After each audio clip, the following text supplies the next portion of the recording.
नमस्कार, आप देख रहे हैं सुनिए सरकार। मैं अभिसार शर्मा।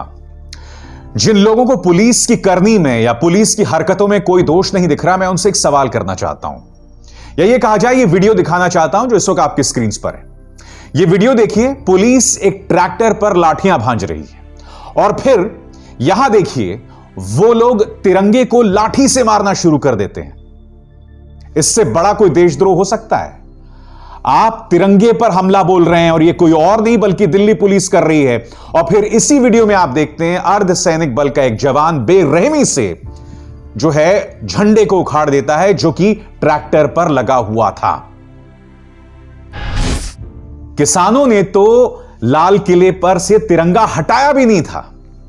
वो किसान जिनका नेतृत्व कथित तौर पर दीप सिद्धू कर रहा था, वो दीप सिद्धू जिन्हें आप यहां पर गृह मंत्री अमित शाह के साथ देख सकते हैं, प्रधानमंत्री नरेंद्र मोदी के साथ देख सकते हैं, जो सनी देओल का समर्थक था जब वो चुनाव लड़ रहे थे। मैं आपसे पूछना चाहता हूं कि दिल्ली पुलिस यहां पर क्या कर रही है? वो तो हमारे तिरंगे को लाठी से मार रही है। और जिन लोगों को दिल्ली पुलिस की करनी में या उनकी हरकतों में कोई दोष नहीं दिख रहा है, मैं उनसे सवाल पूछना चाहता हूं। यह वीडियो देखिए। इस वीडियो में देखिए एक मेडिकल वॉलंटियर को, एक आदमी जो शायद सिर्फ लोगों की मदद करने आया, उसको इस बेरहमी से दिल्ली पुलिस मार रही है। मैं आपसे पूछना चाहता हूं, आपको दिल्ली पुलिस की हरकतों में कोई भी दिक्कत नहीं दिखाई देती है? अब यह वीडियो देखिए जो आपकी स्क्रीन पर, यहां दिल्ली पुलिस बेरहमी से झुंड बनाकर एक ट्रैक्टर पर एक तरह से टूट पड़ी है और कितनी बेरहमी से ये लोग यहां लाठियां चला रहे हैं। मैं आपको बता दूं, मेरी रूह कांप गई थी जब मैंने लाल किले का वो दृश्य देखा था, जब मैंने अपने दिल्ली पुलिस के जवानों को उस खाई में कूदते हुए देखा था जो इस वक्त आपके स्क्रीन पर चल रहा है। यकीनन यह अपने आप में इसकी कड़े शब्दों में निंदा की जानी चाहिए, मगर संवाद एक तरफा नहीं होना चाहिए। किसान को इस तरह से बदनाम नहीं करना चाहिए जो एक आंदोलनकारी है, जो प्रदर्शनकारी है, और आप वो कर रहे थे। और माननीय सूचना प्रसारण मंत्री जो हैं प्रकाश जावड़ेकर, उनका यह बयान सुनिए। उन्हें यहां पर दिल्ली पुलिस के साथ कोई दिक्कत नहीं दिखाई देती है, उनके साथ मानो बहुत बड़ा अत्याचार हुआ है। सुनिए। हद हो गई, ये तो उल्टा चोर कोतवाल को डांटे। पुलिस ने तो सब पर एक्शन ली है। एक व्हाट्सएप चैट में सरकारी पत्रकार अर्नब गोस्वामी ने माननीय प्रकाश जावड़ेकर को यूजलेस बताया था। प्रकाश जी, आपकी तो इतनी भी रीढ़ नहीं है कि आप उस मुद्दे पर कोई टिप्पणी दे सकें। जब पत्रकारों ने आपसे हिम्मत की थी उस मुद्दे पर सवाल करने की, तो आपने उसका जवाब नहीं दिया और आज तक आपने उसका जवाब नहीं दिया है। और आपको पुलिस के एक्शन में कोई दिक्कत नहीं दिखाई देती। फिर से देखिए, ये इस वीडियो में देखिए पुलिस किस तरह से तिरंगे को मार रही है, अपने लाठियों से एक तरह से हमला कर रही है तिरंगे पर। क्या यह देशद्रोह नहीं है? संबित पात्रा ने पीटीसी पंजाबी नाम के एक चैनल का यह वीडियो पेश किया है जिसमें लाल किले पे एक शख्स को जब तिरंगा दिया जाता है तो वो उसको झटक कर निशान साहब का जो झंडा है वो फहराता है। मैं इसकी कड़े शब्दों में आलोचना करता हूं दोस्तों, उसे इस तरह से तिरंगे को नहीं फेंकना चाहिए था। मगर क्या आपको इसका दूसरा पहलू नहीं दिखाई दिया? उसका दूसरा पहलू यह है कि वहां पर लोग तिरंगे के साथ खड़े हुए थे, वहां भीड़ में उसके कुछ साथी थे जो उसे तिरंगा पकड़ा रहे थे। तो इन सभी को देशद्रोही, खालिस्तानी बता देना सही होगा। और जिस आदमी ने तिरंगे को इस तरह से फेंका वो निंदनीय है। मगर मैं आपसे सवाल पूछना चाहता हूं, क्या हमें उस पूरे मामले की पृष्ठभूमि पता है, उसकी बैकग्राउंड पता है कि दरअसल हुआ क्या होगा उस वक्त?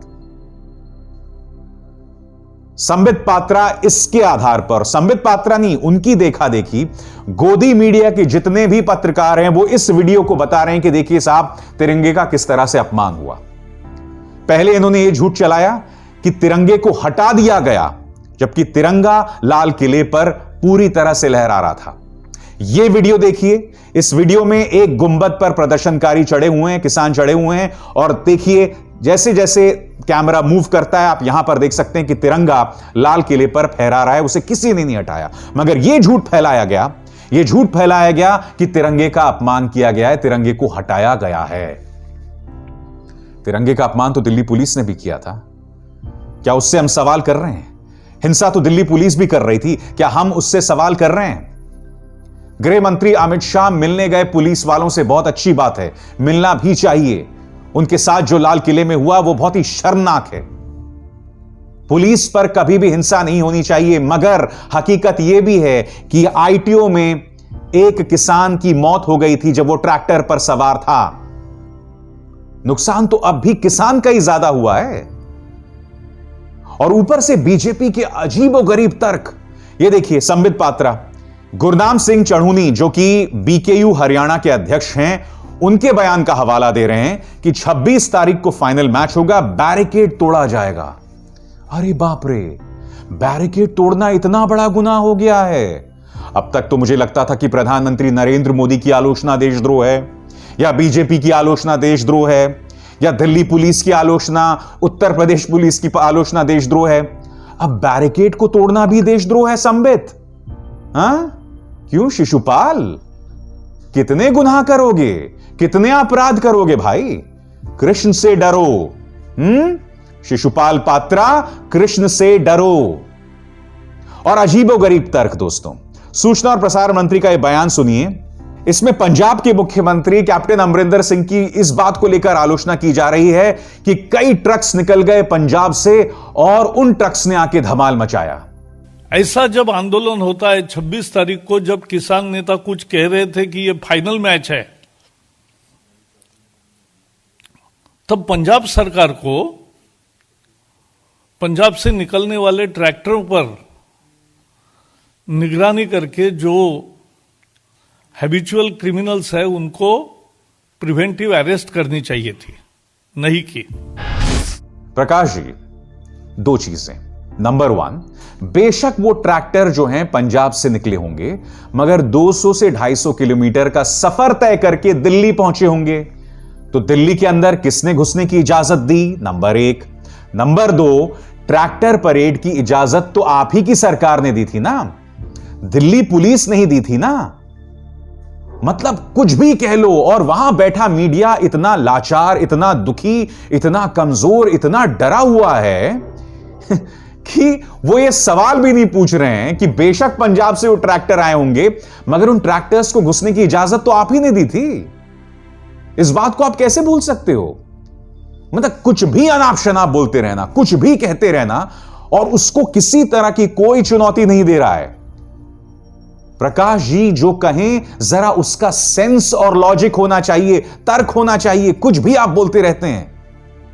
वाकई अपने आप में इन लोगों ने मजाक बना दिया है पूरे नैरेटिव का, पूरे संवाद का, और मीडिया चूंकि डरा हुआ है, वो लोग उनसे सवाल भी नहीं पूछते हैं।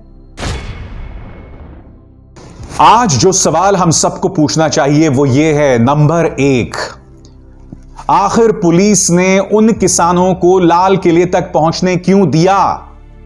आखिर वो लाल किले में कैसे पहुंच गए? क्योंकि जब कई किसान नेताओं को यह पता चला कि ये लोग लाल किले पहुंच गए, तो वहां पर फिर कई वरिष्ठ किसान नेता पहुंचे और उनसे कहा कि आप उतरिए। और यह वीडियो उसका प्रमाण है जो मैं आपको इस वक्त आपको दिखा रहा हूं।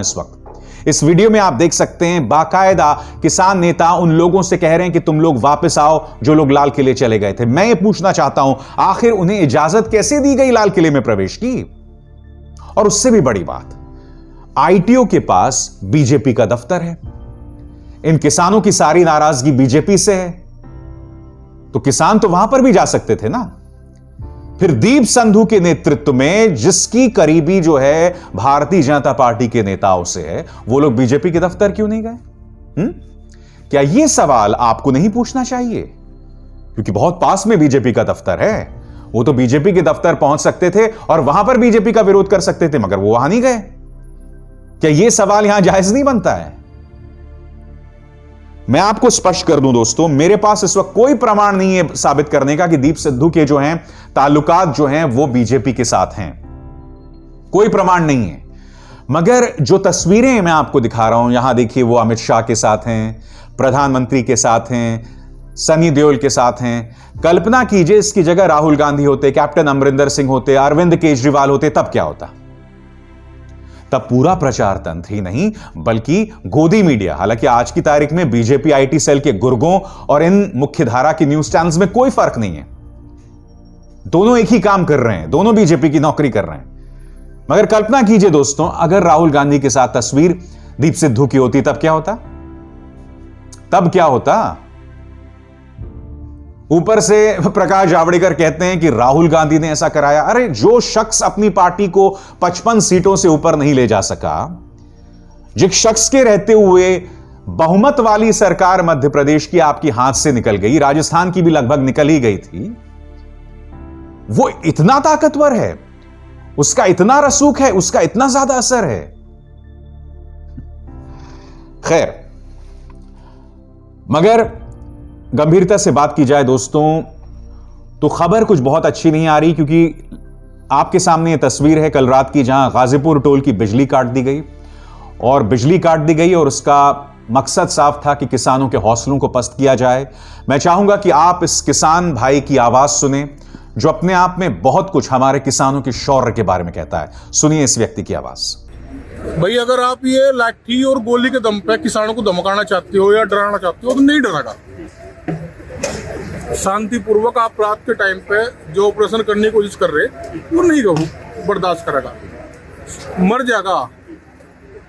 जो कल आपने कोशिश करी ना कि भाई किसान तो उग्र हो गया, हिंसा हो गया, किसान और हिंसा अलग अलग शब्द है, इसको बगैर नहीं बर्दाश्त करता किसान। हिंसा शब्द किसान की हिस्ट्री में है ही नहीं ना, हिंसा कोई किसान करता। आगे की क्या रणनीति रहेगी? आंदोलन जारी है और जारी रहेगा।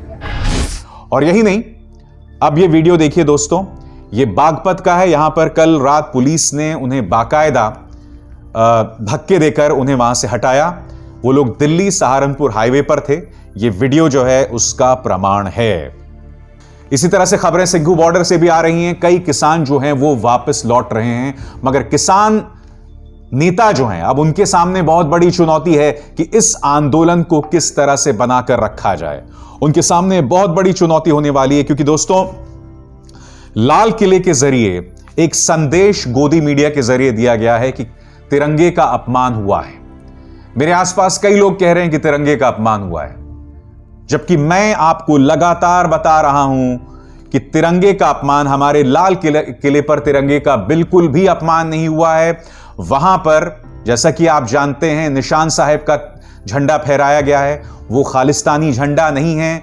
अगर वो खालिस्तानी झंडा होता तो यहां देखिए प्रधानमंत्री ने एक साफा पहना हुआ है, उस पर निशान साहिब का निशान है। और ये उस वक्त की तस्वीर है जब प्रधानमंत्री बन गए थे, तो प्रधानमंत्री तो खालिस्तान का निशान नहीं पहन सकते ना। फिर ये तस्वीर देखिए गालवान घाटी, जहां मेरे 20 जवान शहीद हो गए थे।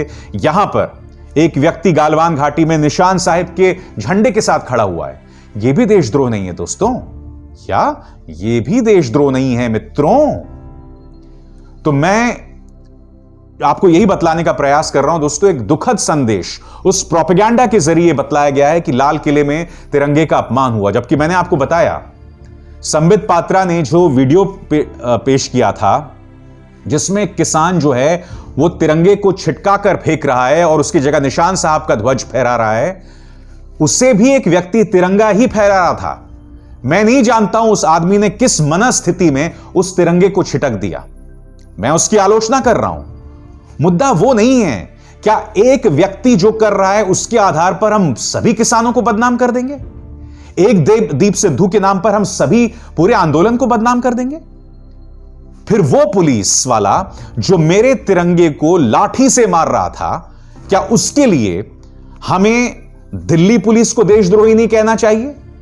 या दिल्ली पुलिस चूंकि गृह मंत्रालय के अंतर्गत आता है तो गृह मंत्रालय को देशद्रोही नहीं कहना चाहिए?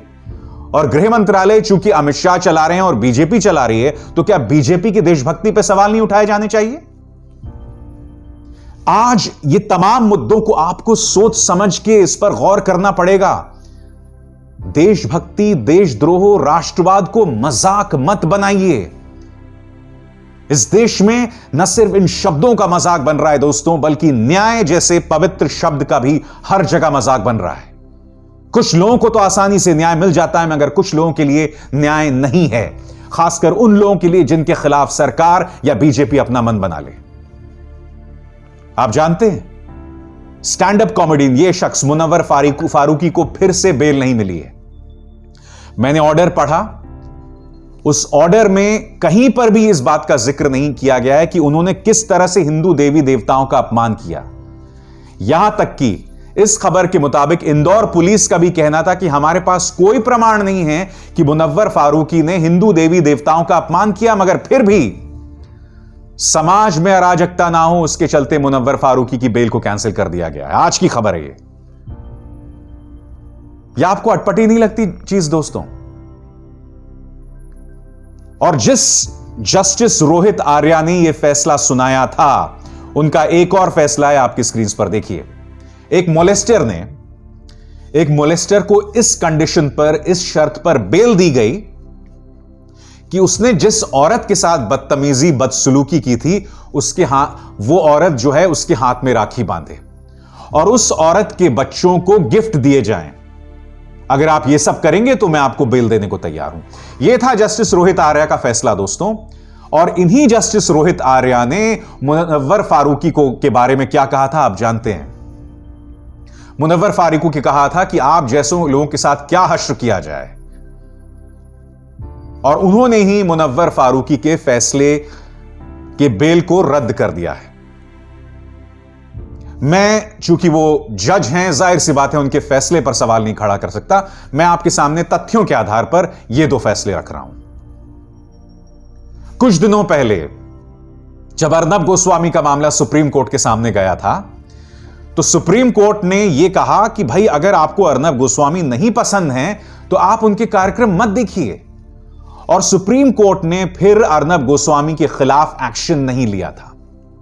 अब तांडव प्रोग्राम, अमेज़न प्राइम पर आने वाला तांडव प्रोग्राम जो है, वो उनके जो निर्माता, निर्देशक और एक्टर्स हैं, वो सुप्रीम कोर्ट के पास गए और सुप्रीम कोर्ट से अपील की कि देश भर में उनके खिलाफ कोर्ट केसेस कर दिए गए हैं, आप इस पर एक्शन लीजिए और हमारी गिरफ्तारी पर एक तरह से रोक लगाइए।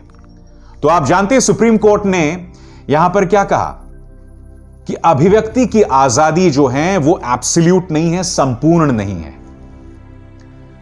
और उनकी तरफ से वकील ने अर्नब गोस्वामी मामले की याद दिलाई।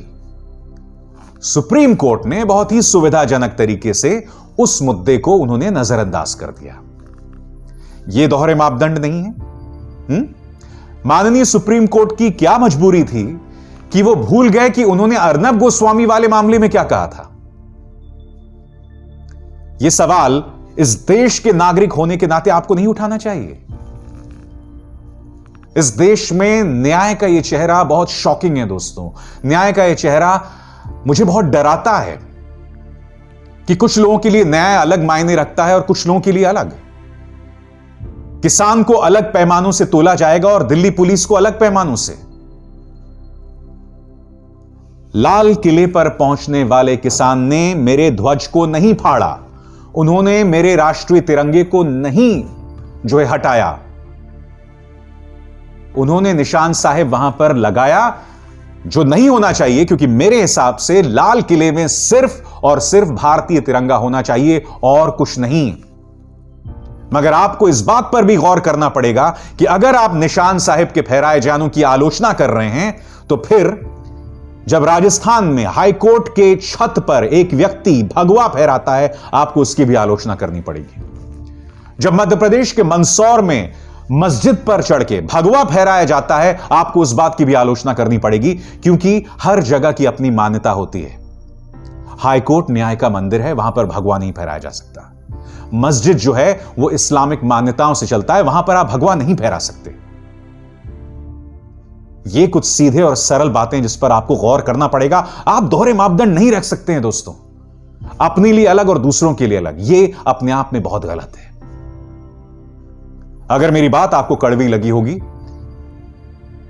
तो मैं कुछ कह नहीं सकता हूं दोस्तों, क्योंकि मैं सुनिए सरकार के जरिए आपके सामने वही बातें रखता हूं जो तथ्यात्मक हैं, और मैं बीजेपी आईटी सेल के और सत्ता के प्रचार तंत्र के और गोदी मीडिया के इन दोहरे मापदंडों को एक्सपोज करता हूं। नमस्कार। जब हमने HW न्यूज नेटवर्क की नींव डाली थी, तब हमने यह ठाना था कि न्यूज और इंफॉर्मेशन ये लोगों तक फ्री पहुंचनी चाहिए, मुफ्त पहुंचनी चाहिए। और हम आज भी ये वचन पर कायम हैं। पर जैसे आपको मालूम है, न्यूज चैनल चलाने के लिए पैसों की जरूरत है, तो हमको सबको न्यूज फ्री पहुंचाने के लिए कुछ मेंबर्स और कुछ सपोर्टर्स की जरूरत है। जी हां, मेरी आप सबसे गुजारिश कि आप सब HW न्यूज हिंदी की मेंबरशिप को ग्रहण करें। ये सदस्यता स्वैच्छिक है, यानी कि आप अपनी मर्जी के मुताबिक इसे ग्रहण कर सकते हैं, क्योंकि अगर आप इसे ग्रहण नहीं भी करते तब भी आपको HW न्यूज हिंदी के तमाम कार्यक्रम मिलते रहेंगे। मगर अगर आप चाहते हैं कि आजाद न्यूज जो है वो मजबूत हो, अगर आप चाहते हैं कि वो न्यूज जो सत्ता से सवाल पूछती है वो मजबूत हो, तो जरूर बने HW न्यूज हिंदी के सदस्य। जो लोग हमारे 89 रुपए प्रति महीने वाले कार्यक्रम से जुड़ेंगे, उनके लिए HW न्यूज का बैच विश मिलेगा। साथ ही साथ उन लोगों को हमारे एक्सक्लूसिव पोल्स में भी शामिल होने का मौका मिलेगा। इसके अलावा हमारा जो दूसरा मेंबरशिप कार्यक्रम है वो 199 रुपीस प्रति महीने का है, यानी कि 199 रुपए प्रति महीने। और इस प्रोग्राम में हमारे जो मेंबर्स हैं उन्हें 99 रुपए के प्रोग्राम वाले सभी चीजें तो मिलेंगी। इसके अलावा बिजनेस से जुड़ी हुई बातें भी हम करेंगे। हमारे एक्सपर्ट अखिलेश भार्गव से आप बिजनेस से जुड़े हुए अपने सवाल भी पूछ सकते हैं। हम उम्मीद करेंगे कि आप इस निष्पक्ष पत्रकारिता की राह में हमें पूरी तरह से योगदान देंगे।